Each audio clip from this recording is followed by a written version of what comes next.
Dewan Energi Nasional baru-baru ini menegaskan bahwa pembangunan pembangkit listrik tenaga nuklir tidak serta-merta akan menutup pembangkit listrik tenaga uap berbahan bakar batubara dalam waktu dekat. Faktanya, sekitar 60% produksi listrik nasional masih bergantung pada PLTU, sehingga transisi energi harus direncanakan secara hati-hati.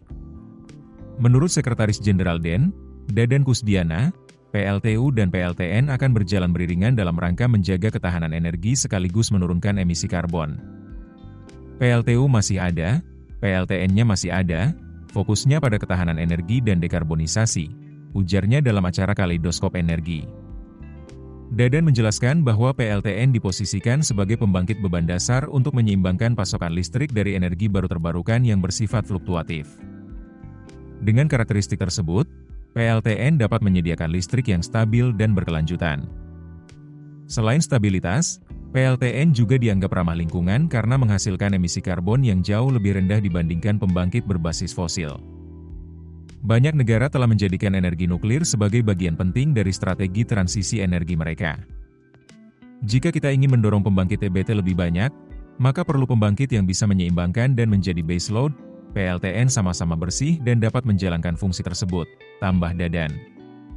Untuk mempercepat realisasi pembangunan PLTN, DEN telah menginisiasi pembentukan Nuclear Energy Program Implementation Organization. Struktur organisasi NEPIO telah dibahas lintas kementerian, termasuk Kementerian Energi dan Sumber Daya Mineral, dan kini telah dirumuskan dalam bentuk peraturan Presiden.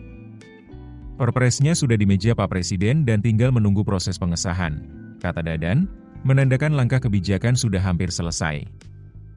NEPIO dirancang bersifat ad hoc dan akan mengintegrasikan fungsi dari sejumlah institusi yang sudah ada.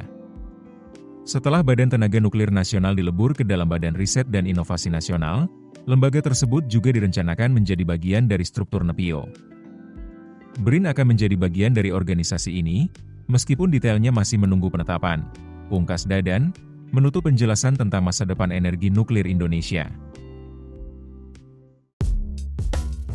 Keputusan bisnis terbaik datang dari data, bukan tebakan. Mudah berlangganan Business Insight dengan subscribe with Google.